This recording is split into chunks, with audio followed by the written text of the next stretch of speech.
Student कैसे हैं? बात करते हैं, जनजातियाँ चल रहा था अपना, सही है। आज हम एक नई जनजाति का नाम है मसाई। देखिए फ़िलहाल हम चल रहे हैं अफ्रीका के भ्रमण पर, आपको रोज़ एक नए देश की सैर करवाते हैं हम।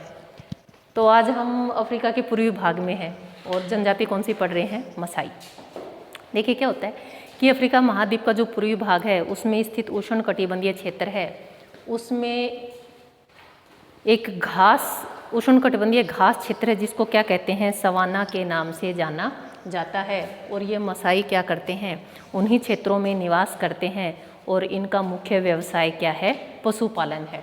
उस घास को, अपने पशुओं को चराने का कार्य ये लोग करते हैं। मसाई जो जनजाति है, इनका जो मुख्य जीवन का आधार है, या कह सकते हैं कि मुख्य आर्थिक क्रिया है, वो क्या है? पशुपालन है। विभिन्न प्रकार के पशुओं को पालते हैं और उनसे जो भी वस्तुएं प्राप्त होती हैं उन्हीं पर अपना जीवन है उसको सुचारू रूप से चलाते हैं। मुख्य रूप से पशुओं को पालते हैं, गाय, भैंस, भेड़, बकरी सभी जानवरों को पालते हैं और दूध, मांस जो भी इन्हें प्राप्त होता है उसको अपने भोजन में शामिल करते हैं। और कह सकते हैं कि इनका जो जीवन है मुख्य रूप से पशुपालन पर ही निर्भर करता है। अब बात आती है कि इनके निवास क्षेत्र कहाँ है। देखिए एक ये वाला जो पोर्शन बना हुआ है ये है और दूसरा ये वाला क्षेत्र है, ठीक है। अफ्रीका के पूर्वी भाग में हिंद महासागर आ गया, अफ्रीका का पूर्वी भाग है, वहाँ पर ये शामिल है। सोमालिया है, इथोपिया, केनिया, युगांडा, विक्टोरिया झील, टांगानिका झील है, मलावी झील है, तंजानिया देश है। इनके मध्य ये छोटे छोटे समूह में पाए जाते हैं। पठारी क्षेत्र है, 38,000 वर्ग किलोमीटर क्षेत्रफल पर फैला हुआ है। पूर्व से पश्चिम की बात करें 550 किलोमीटर लंबाई और उत्तर से दक्षिण की बात करें तो 800 किलोमीटर तक इसकी लंबाई और चौड़ाई इसकी पाई जाती है। अब बात आती है विक्टोरिया झील, ये है, सही है।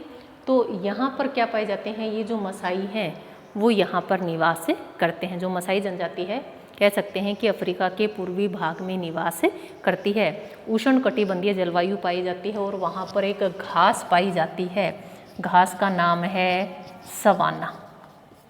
घास कौन सी है? सवाना। उष्णकटिबंधीय घास क्षेत्र है, इसका ध्यान रखने कि जो सवाना है किस प्रकार का? उष्णकटिबंधीय घास क्षेत्र है। क्यों?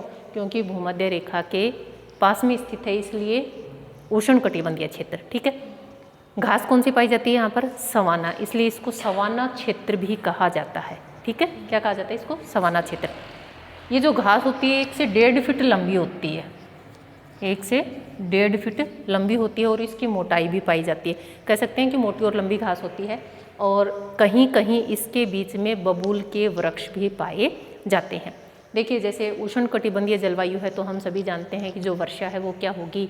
कम होगी। और वर्षा कम होगी तो हमारी वनस्पति भी क्या पाई जाएगी? कम पाई जाएगी। तो वनस्पति के नाम पर हम कह सकते हैं कि एक घास मिलती है जिसको हम क्या बोलते हैं? सवाना बोलते हैं। और बीच बीच में बबूल, जो हम कह सकते हैं कि मरुस्थलीय वृक्ष है, मरुस्थलीय पौधा है, वो बबूल वहाँ पर पाई जाती है। ऐसे जो वृक्ष होते हैं उनकी पत्तियाँ छोटी और उनकी जड़ें गहरी पाई जाती हैं ताकि वो उस उष्णकटिबंधीय या मरुस्थलीय क्षेत्र में भी अपने आप को जीवित रख सकें। तो बबूल पाई जाती है और जो सवाना घास है 1 फीट तक इसकी ऊंचाई पाई जाती है और मोटी घास पाई जाती है। तो ये लोग क्या करते हैं? अपने पशुओं को चराने के लिए, अपनी झोपड़ी बनाने के लिए, सबके लिए किसका उपयोग करते हैं? इसी सवाना घास का उपयोग करते हैं। झोपड़ी बनाते हैं, मिट्टी और गोबर का लेप कर लेते हैं, तो उसी अकॉर्डिंग क्या बनाते हैं? इस घास का ये उपयोग में लेते हैं और पशुओं को चराने के काम में आती है। जो भी कह सकते हैं कि हमें इनकी आर्थिक क्रिया का जो मुख्य भाग होता है वो क्या है? पशुपालन होते हैं। पशुओं से जो भी आय प्राप्त होती है या पशु ही क्या होते हैं? इनकी वास्तविक संपत्ति माने जाते हैं। ऐसा माना जाता है कि जिस व्यक्ति के पास जितने अधिक पशु होते हैं उसको उतना ही अधिक संपन्न माना जाता है। पहले देखिए प्राचीन काल में आपने पढ़ा होगा कि जिस व्यक्ति के पास जितनी अधिक गायें होती थी उसको उतना ही अधिक संपन्न माना जाता था। तो उस प्रकार से इन लोगों के पास भी उसी प्रकार की प्रथाएं प्रचलित हैं कि जिस व्यक्ति के पास जितना अधिक पशु होता था उसको उतना ही अधिक संपन्न माना जाता था। आगे बात करते हैं हम किसकी? इसी भौतिक दशाओं की बात कर रहे हैं। तो यहाँ पर क्या होता है? ये जो किलिमंजारो के जो पर्वतीय क्षेत्र है वहाँ पर भी ये लोग क्या करते हैं, निवास करते हैं। और ये जो क्षेत्र है पठारी क्षेत्र है, पठारी क्षेत्र, तो यहाँ पर क्या पाया जाता है, पशुओं को जो चारागाह है वो समय समय पर विकसित होते हैं। यहाँ मई और अप्रैल में क्या होती है, वर्षा होती है, बाकी जो मौसम होता है वो शुष्क रहता है। तो ये जो चारागाह होते हैं वो स्थानांतरित होते रहते हैं। कह सकते हैं कि अपने पशुओं को चराने के लिए अलग अलग स्थान पर, या कह सकते हैं कि हम मौसमी स्थानांतरण पाया जाता है। मौसम के अनुसार क्या पाया जाता है, स्थानांतरण यहाँ पर पाया जाता है।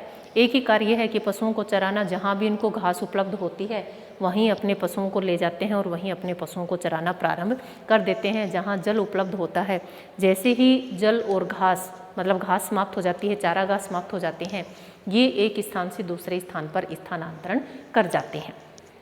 तो जल के समीप रहते हैं और जहाँ घास पाई जाती है, चारागाह, उत्तम चारागाह पाए जाते हैं, वहीं पर ये लोग अपने निवास स्थान बना लेते हैं। इनके जो झोपड़ियाँ, जो घर होते हैं उनको बोलते हैं कराल। क्या बोलते हैं, कराल।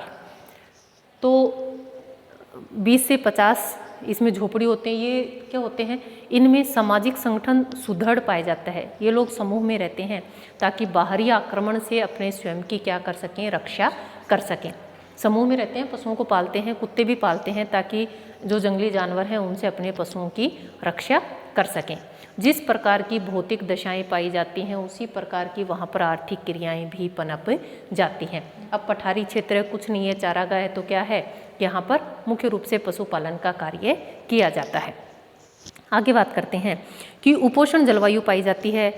यहाँ पर जो घाटी और जो मैदान होते हैं वहाँ पर तापमान कम पाया जाता है और दिन के समय तापमान अधिक और रात्रि के समय तापमान कम पाया जाता है। देखिए मरुस्थल की विशेषता भी है, या जो पठारी क्षेत्र हम सभी जानते हैं कि जो चट्टानें होती हैं जल्दी गर्म होती हैं और जल्दी ठंडी होती हैं, तो दिन के समय तो तापमान अधिक पाया जाता है और उसी अनुपात में रात्रि के समय तापमान क्या पाया जाता है, कम पाया जाता है। औसत वार्षिक तापमान की अगर बात करें 18 से 30 डिग्री सेल्सियस इसमें तापमान पाया जाता है। ये जो भी है आपका कौन से गोलार्ध में है, दक्षिणी गोलार्ध में स्थित है, ठीक है, भूमध्य रेखा के आसपास। वार्षिक वर्षा की बात करें 100 सेंटीमीटर पाई जाती है, वार्षिक 100 सेंटीमीटर पाई जाती है। लेकिन 100 सेंटीमीटर में जो वनस्पति की बात करें यहाँ पर सिर्फ सवाना घास पाई जाती है। क्यों? क्योंकि चट्टानी क्षेत्र है, जो मिट्टी की जो परत है वो क्या पाई जाती है, पतली पाई जाती है। इसलिए जो वर्षा का जल है वो बह जाता है या इन झीलों में आ जाता है, जिसके कारण यहाँ पर जो हमें वनस्पति है वो अधिक देखने को नहीं मिलती है। नहीं तो 100 सेंटीमीटर में आपको अच्छी खासी वनस्पति मिलनी चाहिए, लेकिन रीज़न क्या है, जलवायु लगा लीजिए, पठारी क्षेत्र है, तो पठारी क्षेत्र होने की वजह से जो वनस्पति है वो अधिक नहीं फलती फूलती है। आगे बात करें कि सामान्य वर्षा है तो जो प्राकृतिक वनस्पति है, घास और बबूल के वृक्ष यहाँ पर पाए जाते हैं और इसमें जो वर्षा होती है अधिकांश अप्रैल और मई के महीनों में हिंद महासागर से जो पवनें आती हैं उनसे प्राप्त होती है। देखिए हमने बात करी थी उत्तरी गोलार्ध की, उत्तरी गोलार्ध, हमारे यहाँ वर्षा कब होती है, गर्मियों में होती है। हमारे यहाँ वर्षा कब होती है, गर्मियों में होती है, 1 जून जुलाई से प्रारंभ होती है। लेकिन ये दक्षिणी भाग है, यहाँ पर वर्षा कब होती है, अप्रैल और मई के महीनों में। कौन सी पवनों से, मानसून पवनों से, हिंद महासागर, मतलब हिंद महासागर की तरफ से आने वाली ठंडी पवनों से इसमें क्या होती है, वर्षा होती है। बात करते हैं इनके शारीरिक लक्षण किस प्रकार के पाए जाते हैं। सही है कि छोटे हैं, लंबे हैं, पतले हैं, किस प्रकार के इनके शारीरिक लक्षण पाए जाते हैं। देखिए जो इनका कद पाया जाता है वो कद कैसा होता है, लंबा होता है, हाथ पैर पतले होते हैं, उंगलियां लंबी होती है, त्वचा का रंग हल्का भूरा से लेकर कत्थई रंग का पाया जाता है, सिर ऊंचा होता है, पतला होता है, नाक कैसी होती है, पतली होती है और लंबी भी होती है, बाल लंबे होते हैं, घुंघराले होते हैं। ऐसा माना जाता है कि ये भूमध्य सागरीय और जो निग्रोइड प्रजाति है उससे समानता रखते हैं, या कह सकते हैं कि उन दोनों की तरह ये क्या होते हैं, हमें देखने में प्रतीत होते हैं। आगे बात करते हैं कि भोजन में इनके क्या शामिल है। अब भोजन के बारे में अगर हम बात करें तो इनका भोजन मुख्य रूप से किस पर निर्भर है, पशुओं पर। मसाई लोगों का जो भोजन है वो पशुओं से प्राप्त करते हैं, पशुओं से दूध प्राप्त कर लेंगे, मांस प्राप्त कर लेंगे और उसके अलावा दूध से विभिन्न अपनी कोई वस्तुएं बना लेते हैं। लेकिन इन लोगों को रक्त प्रिय है। ये क्या करते हैं, जो बैल होते हैं चमड़े के रस्सियाँ बनाते हैं और उनके गले पर बांध देते हैं, टाइट बांध देते हैं, जिससे उनकी नसें फूल जाती हैं और उसमें धनुष बाण लगाकर उस रक्त को निकाल लिया जाता है। उस रक्त को दूध में मिक्स करके पीते हैं ये लोग। उस रक्त को क्या करते हैं, दूध में मिक्स करके पीते हैं। और इस प्रकार इन लोगों को यह अत्यधिक प्रिय है। ये लोग शहद का सेवन भी करते हैं, कंदमूल, फल, केले इनका सेवन भी करते हैं। उनका सेवन मुख्य रूप से महिलाएं करती हैं। और बकरी और कह सकते हैं कि हम भेड़ बकरियों को ये मांस के रूप में उपयोग में लेते हैं। कुछ क्षेत्र में फसलें भी उपजाई जाती हैं, खेती की जाती है। जहाँ लगता है इनको कि यहाँ हमें 2-5 महीने रुकना है, वहाँ पर ये लोग खेती का भी कार्य प्रारंभ कर देते हैं, क्योंकि लगता है कि हमारे यहाँ जो चारागाह है वो काफ़ी पर्याप्त हमें 2 महीने, 3 महीने, 5 मंथ के लिए। तो वहाँ पर ये क्या करते हैं, कुछ मात्रा में खेती करना भी प्रारंभ कर देते हैं, जिसमें ये ज्वार, बाजरा और मक्का जैसी फसलें हैं उनका उत्पादन करते हैं, जो 2 या 3 महीनों में क्या हो जाती है, हमारी फसल तैयार हो जाती है। और जो स्त्रियां हैं वो जंगल से कंदमूल, फल और केले इकट्ठा करती हैं और मोस्टली मुख्य रूप से उसको सेवन भी कौन करती हैं, महिलाएं और बच्चे ही करते हैं।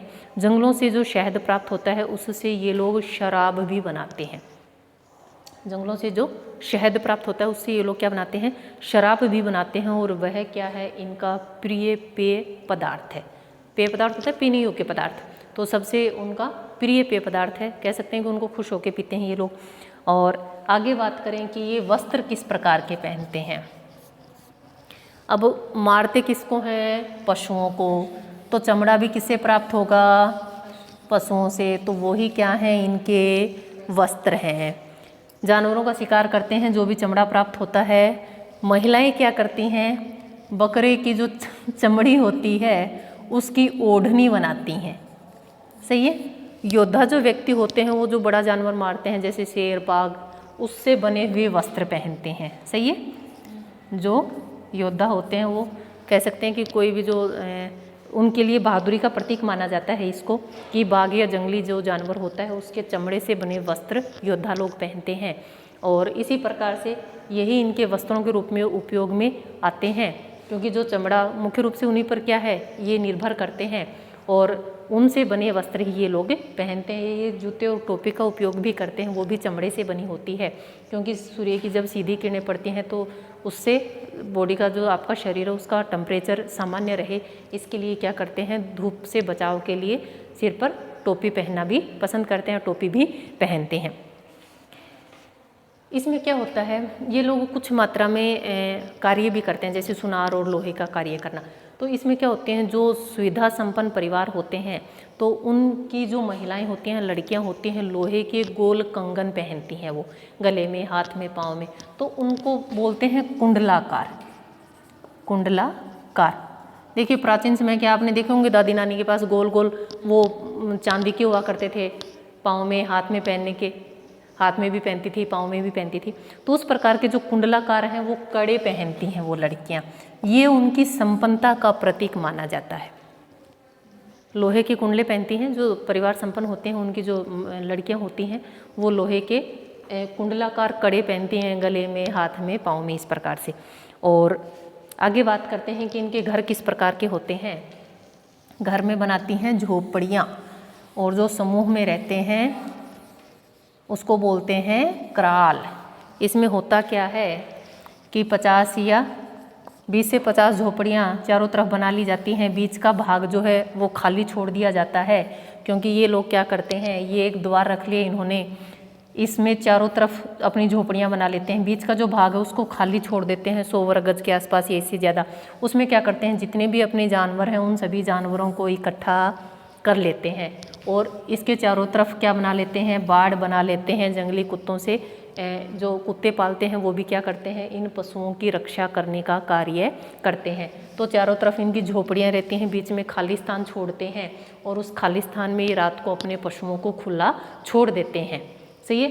तो इनको क्या करनी होती है, अपने पशुओं की सुरक्षा भी करनी होती है, इसलिए कुत्ते भी पालते हैं। और जो बीच का खाली स्थान है, जो झोपड़ी के चारों तरफ झोपड़ियाँ, जो बीच का स्थान है, वहाँ पर ये अपने पशुओं को रात में खुला छोड़ देते हैं। और जो घर बनाते हैं, झोपड़ी बनाते हैं, इसके चारों तरफ बाड़ की जाती है ताकि जंगली जानवरों से क्या की जा सके, अपनी उसकी रक्षा की जा सके। झोपड़ी जो बनाने का कार्य करती हैं महिलाएं करती हैं, मिट्टी से, गोबर से, और जो सवाना घास पाई जाती है, मोटी घास पाई जाती है, उसका लेप किया जाता है और उससे क्या बनाई जाती हैं, झोपड़ियाँ बनाई जाती हैं। इस प्रकार के 15 से 20 जो समूह होते हैं, झोपड़ियों का समूह होते हैं, उसको क्या बोलते हैं, कराल। छोटे में बेटा क्वेश्चन आ जाता है कि कराल क्या है। मसाई जनजाति द्वारा, मसाई जनजाति का निवास स्थान बोल सकते हैं हम उसको, या कह सकते हैं कि मसाई की झोपड़ी। कराल क्या है? तो ये जो जनजातियाँ हैं, इसमें से एक छोटा क्वेश्चन, 2 छोटे क्वेश्चन आपके जरूर आ जाते हैं कि इसका निवास क्षेत्र बताइए, मानचित्र पर बताइए, या ये कराल क्या होता है आप इसके बारे में बताइए। तो कराल क्या होते हैं? मसाई की जो झोपड़ियाँ होती हैं, समूह में रहते हैं, 15 से 20 झोपड़ियाँ एक साथ बनाई होती हैं, तो इनको क्या बोलते हैं हम? कराल। जैसे ही यहाँ पर चारागाह की समाप्ति हो जाती है, ये लोग एक स्थान से दूसरे स्थान पर स्थानांतरण कर जाते हैं और वहाँ पर भी इसी प्रकार से झोपड़ी बनाने का कार्य करते हैं। तो हम कह सकते हैं कि एक कराल को छोड़कर दूसरे कराल में ये लोग क्या करते हैं, उसका निर्माण करना प्रारंभ कर देते हैं।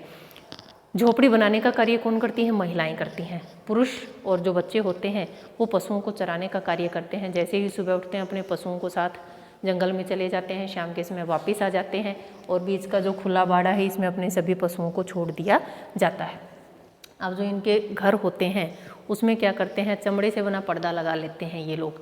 सही है, चमड़े से बना पर्दा लगा लेते हैं और उसमें छोटे छोटे छेद भी कर देते हैं, जिसके कारण क्या हो, अंदर रोशनी रहे। बच्चे, महिला, पुरुष सभी के सोने का अपना अलग स्थान रहता है और उसी एक कोने में इनका जो सामान है, घरेलू जो सामान है, उसको भी रख लेते हैं ये लोग। तो इस प्रकार से जो क्या करते हैं, ये लोग कराल का निर्माण करते हैं और गोबर और मिट्टी का लेप कर लेते हैं, बांस का, मिट्टी का और जो घास है उसके माध्यम से क्या बना लेते हैं, अपनी झोपड़ियाँ बना लेते हैं। आगे बात करते हैं व्यवसाय की, कि इनका व्यवसाय क्या है। व्यवसाय क्या होगा? मुख्य व्यवसाय पशुचारण है, तो ये पशुपालक जनजाति मानी जाती है और वास्तविक धन किसको माना जाता है? पशुओं को माना जाता है। जिस व्यक्ति के पास जितने अधिक पशु, उसको उतना ही अधिक धनवान माना जाता है। और वही काम है कि एक चीज़ और आई है इसमें, ये जो ऊँट है वो सोमालिया से मंगवाते हैं। सही है, बोझा ढोने के लिए और अपने सामान को एक स्थान से दूसरे स्थान पर ले जाने के लिए। और दूसरा हम क्या कह सकते हैं कि अपनी सुरक्षा की दृष्टि से। सही है, ऊँटों को भी पालने का कार्य करते हैं। तो जो ऊँट मंगवाते हैं वो कहाँ से मंगवाते हैं? सोमालिया से ये लोग मंगवाते हैं। और बाकी तो क्या है, दूध है, चमड़ा है, उससे बनी वस्तुएं हैं, मांस है, उन सभी का अपने दैनिक जीवन में क्या कर लेते हैं, ये लोग उपयोग में लेते हैं। और दूध को ये लोग कच्चा पीते हैं। दूध जो है उसको पका के नहीं पीते हैं, उसको कच्चा ही पीते हैं। केवल जो व्यक्ति बीमार हो जाता है उसको दूध उबाल कर दिया जाता है, बाकी ये लोग क्या है, दूध को कच्चा ही उपयोग में लेते हैं। दूसरा एक वो बताया था, बैलों से रक्त निकालते हैं, वो भी अपने भोजन में ये लोग शामिल करते हैं। गाय का ये लोग कभी भी वध नहीं करते हैं। गाय को बहुत ही पवित्र माना जाता है और विशेष अवसरों पर ये पशुओं की बलि देते हैं। जब इनके उत्सव वगैरह होते हैं उस समय ये पशुओं की बलि देते हैं। बाकी समय में ये लोग पशुओं की बलि नहीं देते हैं और उनको पालते पोसते हैं और उनसे जो भी वस्तुएं प्राप्त होती हैं उनको अपने भोजन में शामिल कर लेते हैं। लेकिन जब कोई इनके उत्सव वगैरह होता है उस समय ये लोग क्या करते हैं, पशुओं की बलि देते हैं। ये लोग ऊँट पालने का भी कार्य करते हैं। दूसरी बात आती है कि इनका जो संपूर्ण जीवन है चारागाह और जो जल है उसकी तलाश में ही या पशुचारण में ही क्या हो जाता है, व्यतीत हो जाता है। नए नए चारागाहों की तलाश में लगे रहते हैं और इसी प्रकार से ये लोग क्या करते रहते हैं, स्थानांतरण करते रहते हैं कि जैसे ही चारागाह समाप्त हो गया हम नए चारागाहों की तलाश में ये लोग निकल जाते हैं, फिर वहाँ रहते हैं, फिर पहले वाले स्थान पे आ जाते हैं। इस प्रकार से इनका जो मौसमी स्थानांतरण है वह चलता रहता है। कह सकते हैं कि हम एक ही स्थान पर अधिक लंबे समय तक नहीं रहते हैं। सामाजिक संगठन इनमें किस प्रकार का पाया जाता है? इनमें सामाजिक जो संगठन पाया जाता है वो सामाजिकता का गुण अधिक पाया जाता है। क्यों पाया जाता है? अगर ये समूह में नहीं रहेंगे तो क्या होगा, इनकी सुरक्षा को खतरा है। सही है। इसलिए सामाजिकता का गुण अधिक पाया जाता है। ये लोग समूह में रहते हैं, सुरक्षा की दृष्टि से भी ये लोग समूह में रहते हैं, और जंगली जानवरों के भय के कारण भी ये लोग क्या रहते हैं, समूह में रहते हैं। कि समूह में हैं तो हम जिंदा रहेंगे, और सिंगल रहेंगे तो क्या जंगली जानवर या जो बाहरी आक्रामक हैं वो हमें नष्ट कर देंगे। तो इनमें सामाजिकता का गुण अधिक पाया जाता है, इसलिए ये लोग समूह में रहते हैं। और पितृवंशीय समाज पाया जाता है। पिता की भूमिका मुख्य होती है, या कह सकते हैं कि परिवार का जो वृद्ध व्यक्ति होता है वो परिवार को संभालता है। बहु कह सकते हैं बहिर्विवाही एक से अधिक विवाह करते हैं, और पहली पत्नी को सर्वाधिक महत्वपूर्ण स्थान कह सकते हैं। देखिए इनके पास धन क्या है, पशु है, तो पहली पत्नी को सर्वाधिक पशु मिलते हैं, दूसरी पत्नी को पहली पत्नी की अपेक्षा कम पशु दिए जाते हैं, तीसरी पत्नी को और कम पशु दिए जाते हैं। क्यों? क्योंकि इनकी संपत्ति क्या है, पशु है। वास्तविक संपत्ति क्या है, पशु है। तो जो प्रथम पत्नी होती है उसका दर्जा सर्वाधिक उच्च माना जाता है, और उसको सर्वाधिक पशु दिए जाते हैं। दूसरी पत्नी को पहली पत्नी की तुलना में कम पशु प्राप्त होते हैं, और तीसरी पत्नी को दूसरी या पहली की तुलना में कम पशु प्राप्त होते हैं। ये लोग सभी समूह में रहते हैं, और अलग अलग इनकी झोपड़ियाँ बनी रहती हैं, और उसमें भी जितने पशु जिस माता के हिस्से में आते हैं उसी के अनुसार उनके बच्चों में उनका बंटवारा कर दिया जाता है। इसमें एक चीज़ और आती है, जो जाति भेद है या रक्त जो संबंध है वो क्या पाया जाता है, इसमें सुधड़ पाया जाता है। लोहार सिर्फ लोहे के शस्त्रों का काम करेगा, सुनार सिर्फ सोने का कार्य करेगा। कि जिस व्यक्ति का जो कार्य है वह वही कार्य किएगा। जाति संगठन इतना अधिक सुदृढ़ पाया जाता है। आपने अपने भारतीय समाज में भी देखा होगा कि प्राचीन समय में जो हमारी जातियाँ थी वो अत्यधिक सुदृढ़ पाई जाती थी, कि शूद्र को क्या था, शिक्षा का अधिकार नहीं दिया जाता था। तो उसी प्रकार से इन लोगों में भी जो सुनार है सुनार का काम करेगा, जो लोहार है वो लोहे का कार्य करेगा। मसाई जनजाति में समान वंश और गोत्र में विवाह नहीं किए जाते हैं। समान गोत्र और समान वंश में विवाह नहीं किए जाते हैं। जातियां भी कई उपवर्गों में बटी होती हैं, और उन्हीं के अनुसार उनके विवाह क्या कहते हैं, निर्धारित किए जाते हैं। शैशवावस्था में उनका विवाह निर्धारित कर दिया जाता है, शैशवावस्था में। लेकिन जैसे ही लड़का 20-25 वर्ष का होता है उस उसमें क्या की जाती है, उनकी शादी की जाती है। लड़का लड़की जब वो बचपन में उनकी शादी तय हो जाती है, लेकिन जब वो जवान होते हैं, युवा अवस्था में होते हैं, 20 या 25 वर्ष की अवस्था में होते हैं, उस उसमें क्या किया जाता है, उनके विवाह किए जाते हैं। और योद्धा की अगर परीक्षा में पास होता है तो विवाह उसका कर दिया जाता है। जो भी लड़का होता है उसको एक परीक्षा पास करनी होती है, योद्धा की परीक्षा पास करनी होती है, कि बलवान है, हमारी लड़की को अच्छे से रख सकेगा, उसको खिला पिला सकेगा। तो एक परीक्षा की जाती है, शक्ति परीक्षण किया जाता था, जिसको योद्धा की परीक्षा बोलते हैं। अगर वो पास कर लेता था तो उसका विवाह कर दिया जाता था। और बात आती है कि विवाह की प्रथम संतान के जन्म पर लड़की के पिता द्वारा लड़के के पिता को क्या दिया जाता था, शहद से बनी शराब भेंट की जाती थी। देखिए वो जो उस समय जो प्राचीन जो समय में जो दहेज वाली जो चीज़ें चल रही थी वो वर्तमान समय में भी चल रही थी। उस समय क्या होता था, कोई भी वस्तु भेंट स्वरूप राजा अपनी पुत्री को देता था, लेकिन वर्तमान समय में उसको किसका नाम दे दिया गया, दहेज का नाम दे दिया गया। कि पिता की कह सकते हैं कि हम क्या भाई इस अकॉर्डिंग उसको दे पाए या नहीं दे पाए धन, लेकिन फिर भी उसको आज वर्तमान समय में इन सभी चीज़ों का सामना करना पड़ रहा है। बहु विवाह प्रथा प्रचलित है। एक से अधिक स्त्रियां रख सकते हैं। पहली स्त्री को सर्वाधिक सम्मान, सबसे अधिक पशु, दूसरी को उससे कम, तीसरी को उससे कम पशु दिए जाते हैं। और एक और है, ये लोग क्या करते हैं, जो इनकी जनजाति होती है वो क्या करती है, बाहरी लोगों से आक्रमण की सुरक्षा के लिए अपनी एक योद्धाओं की एक टीम बनाती है। योद्धाओं की एक टीम बनाती है। जैसे ही कोई व्यक्ति बुजुर्ग हो जाता है वह टीम से बाहर आ जाता है और नया जो युवा होता है उस टीम में शामिल हो जाता है। इसका 2 रीज़न है, एक तो अपने आप की सुरक्षा करना, और दूसरा जो नए क्षेत्र होते हैं उन पर आक्रमण करके अपना जो साम्राज्य है या अपना जो क्षेत्र है उसका विस्तार करना। क्योंकि साम्राज्य के विस्तार या अपने क्षेत्र के विस्तार करने के लिए हमें युवाओं की आवश्यकता या योद्धाओं की आवश्यकता पड़ती है। जैसे ही उनमें से कोई वृद्ध हो जाता है तो क्या करते हैं, वह टीम से बाहर आ जाता है और जो युवा होता है वह टीम में शामिल हो जाता है, जिसके कारण ये नए नए क्षेत्रों पर अपना अधिकार करते रहते हैं। तो ये इनके जो दल होते हैं उनके अलग अलग नाम भी होते हैं, जैसे लुटेरा है, सफ़ेद तलवार, ये इनके ग्रुप के नाम हैं। जो योद्धा होते हैं ना, योद्धाओं की जो टीम होती है, उन टीमों के नाम भी रख रखे हैं इन्होंने, कि सफ़ेद तलवार और दूसरा क्या था, लुटेरा। हाँ, तो ये नए नए क्षेत्रों में जाते हैं और उन पर क्या कर लेते हैं, अपना अधिकार स्थापित कर लेते हैं। ये लोग क्या करते हैं, शिक्षा की कमी है और बाहरी लोगों से संपर्क का अभाव पाया जाता है, और जिसके कारण जादू टोने में विश्वास करते हैं।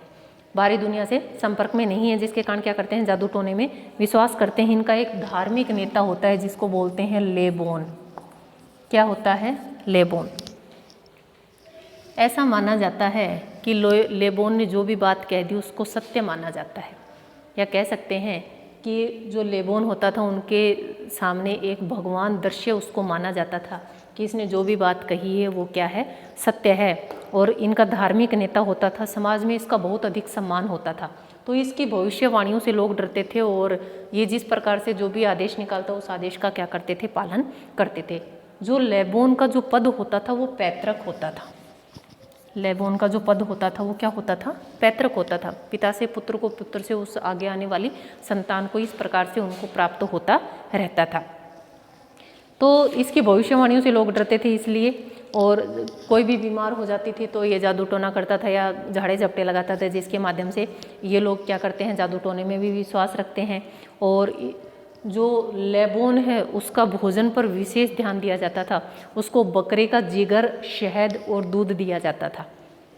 ये क्या है, राजा या ईश्वर का प्रतिरूप उसको माना जाता था। इसको बकरे का जिगर और दूध और शहद वो इसको भोजन में दिया जाता था। लोग इसकी भविष्यवाणियों से भी डरते थे, इसलिए जो भी ये भविष्यवाणियाँ करता था उसको ये लोग सत्य मानते थे। और लास्ट बात करते हैं कि अन्य जनजातियों की तरह इन लोगों में भी क्या पाई जाती हैं, अपराध वगैरह कर देते हैं। तो इनका जो सामाजिक संगठन है या जो मुखिया होता है वो क्या करता है, या जो धार्मिक नेता होता है वो क्या करता है, इसमें भी दंड की व्यवस्था की गई है। कोई व्यक्ति चोरी करता है, हत्या करता है, तो उसके लिए भी उसी प्रकार से दंड की व्यवस्था की जाती है। तो यही है कि मसाई जो जनजाति है और उनका सामाजिक जीवन मुख्य रूप से किस पे, पशुपालन पर इनका निर्भर करता है। पठारी क्षेत्र इसलिए कृषि भूमि अधिक नहीं मिलती है, कृषि भूमि का भी अभाव पाया जाता है, इसलिए थोड़ी बहुत खेती करते हैं। और बाकी तो इनका जो पूरा जीवन है वो किस पर निर्भर करता है, पशुपालन पर निर्भर करता है। उसी को पहनो, उसी को खाओ, सही है।